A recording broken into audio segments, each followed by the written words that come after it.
Halo guys, assalamualaikum, dengan Tony di sini dan kali ini saya akan sharing pengalaman saya pakai Poco X7 Pro kurang lebih 1 tahun ke belakang ini. Video ini mungkin akan cocok untuk kalian yang ingin beli HP Poco tapi masih ragu, ataupun kalian yang ngincer HP Poco X7 Pro ini untuk dibeli di tahun 2026 baik baru ataupun second. Ya, saya sudah pakai HP ini selama kurang lebih setahun ke belakang. Kita lihat di baterai sini. Kemudian ada di sebentar.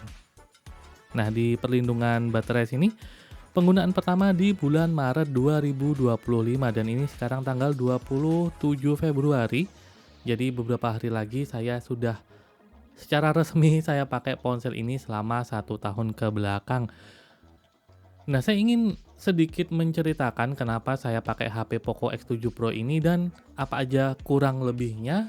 Jadi nantinya kalian bisa mempertimbangkan apakah HP Poco ini layak digunakan untuk jangka panjang, dan terutama untuk Poco X7 Pro ini apakah masih worth it untuk digunakan di tahun 2026 dan seterusnya. Yuk kita bahas. Nah, yang pertama saya ingin ngebahas adalah bentar.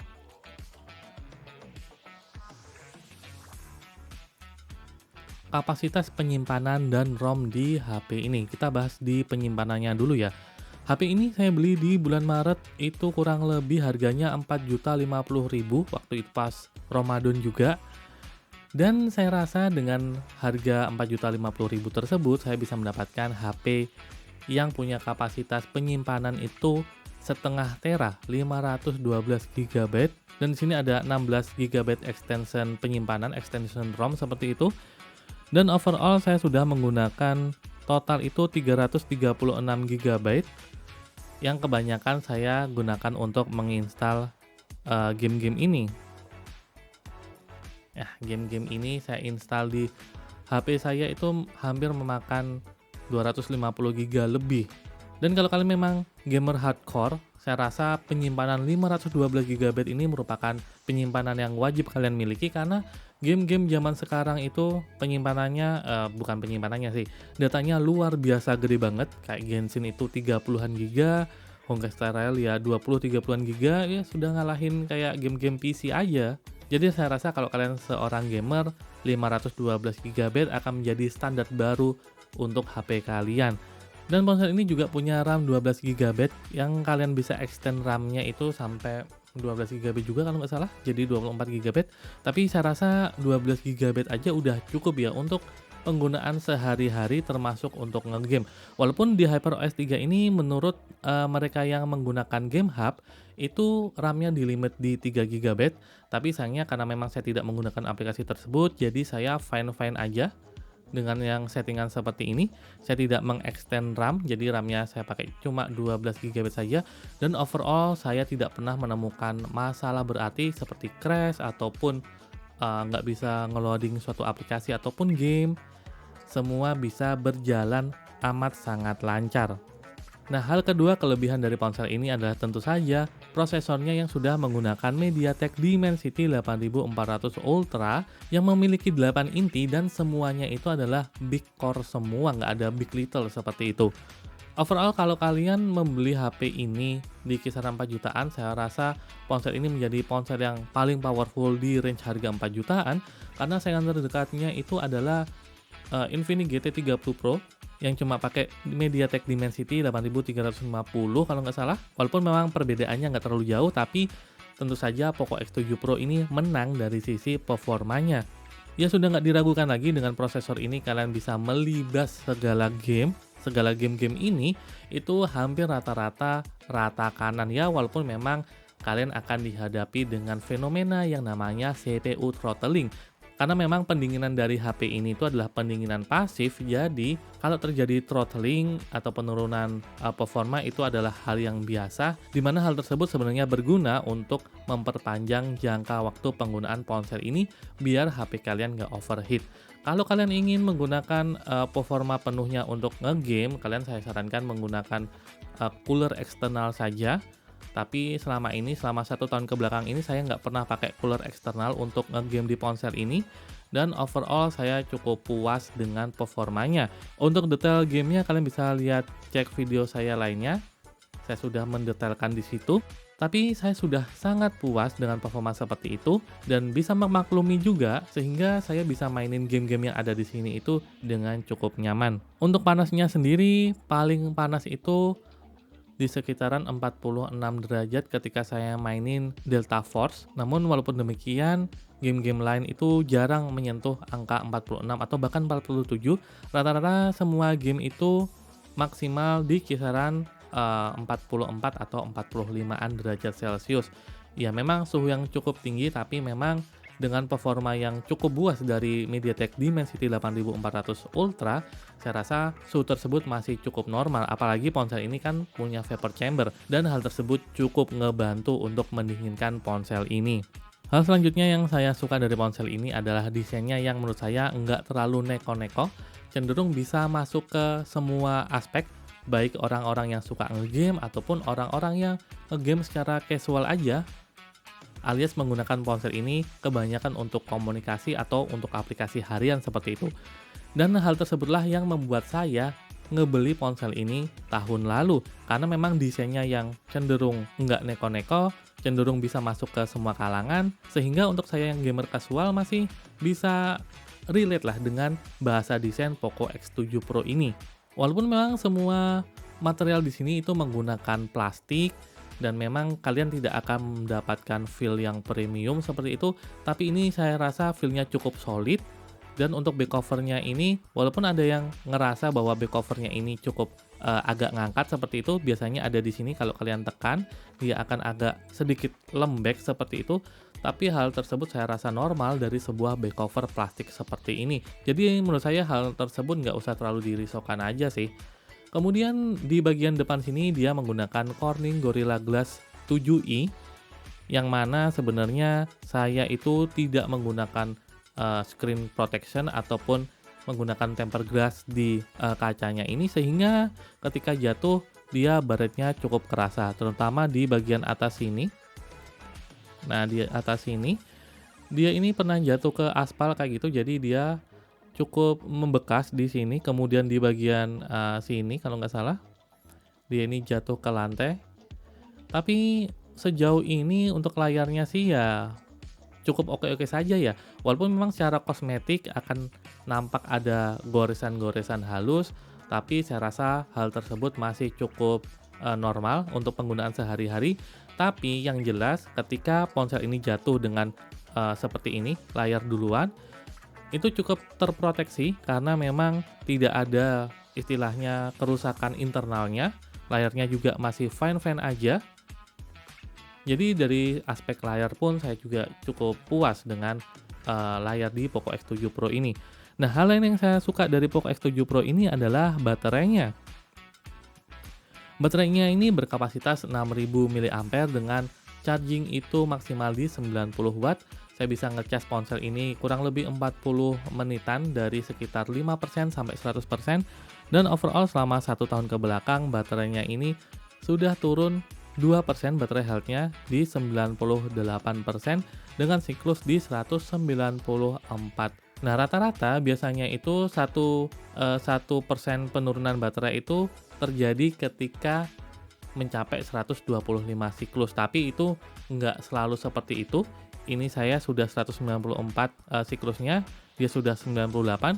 Kalau kita mengikuti patokan 125 harusnya ketika 250 siklus baru turun 2%. Tapi ini dalam 1 tahun ke belakang ini dia sudah turun 2%. Kalau kalian ngelihat video saya yang kemarin membahas tentang spesifik tentang baterai, baterai health-nya itu masih 99%, itu di 188 siklus kalau nggak salah, dan ini di 194 sudah 98%. Selama 1 tahun ke belakang ini memang saya menggunakan ponsel ini itu paling ngecharge sehari sekali, enggak deh, 1,5 hari sekali atau bahkan 2 hari sekali, karena saya penggunaannya cukup casual, walaupun ngegame juga ngegamenya casual, 30 menit, 40 menitan seperti itu.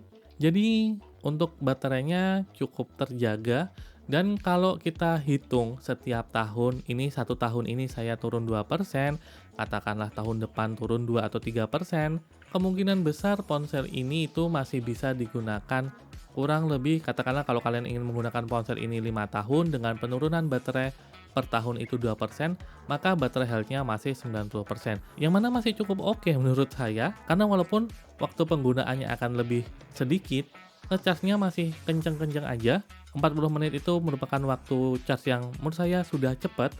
Jadi dari sisi baterai kalau saya sih merasa puas ya. Walaupun di video-video review Poco X7 Pro saya lainnya banyak yang mengatakan baterainya boros lah, baterainya yang seperti ini seperti itu. Tapi itu kembali lagi ke penggunaan kita masing-masing. Kalau saya menggunakannya secara casual, ya overall saya puas dengan performa dari baterainya.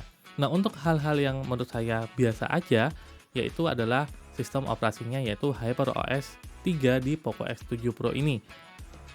Kalau kalian beli dari awal di tahun 2025, Poco X7 Pro itu dia menggunakan HyperOS 2 dan baru sekali mendapatkan major update ke HyperOS 3. Tapi untuk security update-nya itu rata-rata hampir setiap 1 bulan atau 2 bulan sekali dia akan update security. Sehingga untuk update security, update keamanan itu cukup reguler dan cukup baik. Sedangkan untuk update majornya, kalau nggak salah Poco X7 Pro itu akan mendapatkan 3 kali major update dan sekarang baru 1, masih ada 2 kali major update.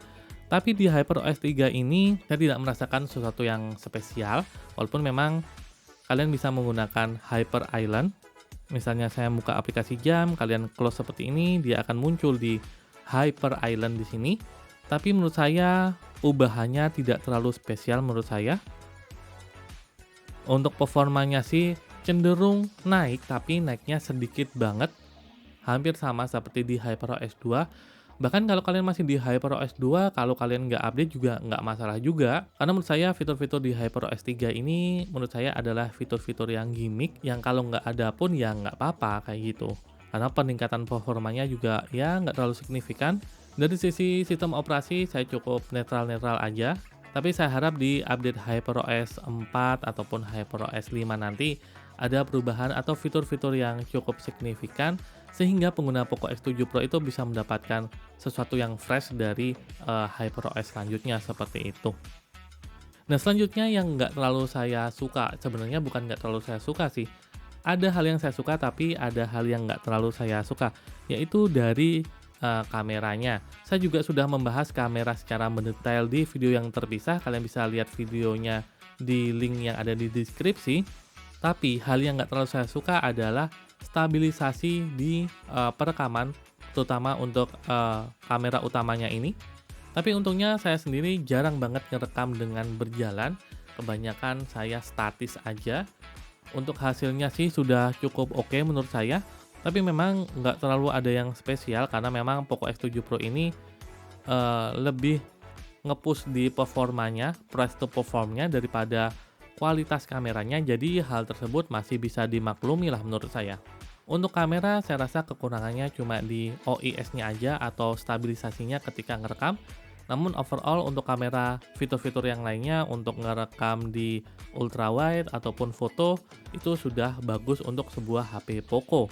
Nah, saya juga mau mention mengenai iklan di HP Poco. Nyatanya HP Poco yang saya miliki ini nggak ada iklannya sih sebenarnya, karena memang iklan itu hanya muncul di aplikasi-aplikasi bawaan HP Poco. Nah, kalau misalnya kalian ingin menghilangkan iklan ya cukup tidak usah gunakan aplikasi-aplikasi tersebut atau uninstall saja kalau memang tidak dibutuhkan. Di sini saya menggunakan Kanta untuk menginstal aplikasi-aplikasi bawaan yang memang terkadang nggak bisa di-uninstall dengan mudah, dan ini cukup efektif menurut saya. Tapi ada beberapa user yang menggunakan DNS, ada yang menggunakan metode-metode lain. Jadi overall untuk iklan itu bisa ditekan, dan saya rasa banyak pengguna Poco X7 Pro yang setuju bahwa HP Poco X7 Pro ini iklannya sangat-sangat minimal atau bahkan nggak ada iklannya sama sekali.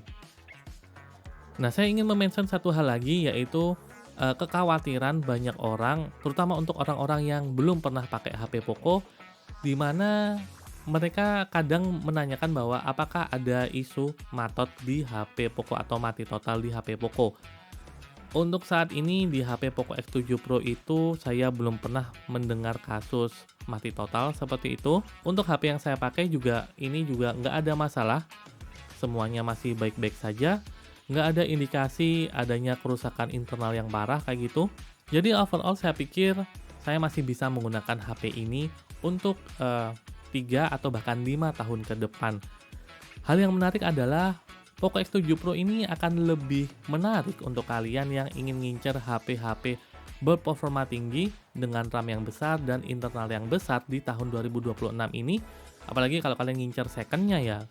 Karena rata-rata harganya itu bisa di bawah 4 juta atau di 4 jutaan kecil, tergantung kondisi, tergantung tawar-menawarnya juga. Karena tahun 2026 ini, harga RAM itu cukup naik sehingga beberapa ponsel terbaru keluaran tahun 2026 itu harganya juga nggak masuk akal, yang mana membuat daya beli sebagian orang itu menurun. Nah, Poco X7 Pro ini bisa kalian incer kalau kalian budgetnya terbatas, sedangkan mencari HP dengan performa tinggi, dengan RAM besar, dan dengan ROM yang besar. Well, itu aja yang saya mau share penggunaan Poco X7 Pro selama 1 tahun ke belakang. Kalau ada yang ingin kalian tanyakan atau kalian ingin share juga, kalian bisa tuliskan pengalaman kalian di kolom komentar.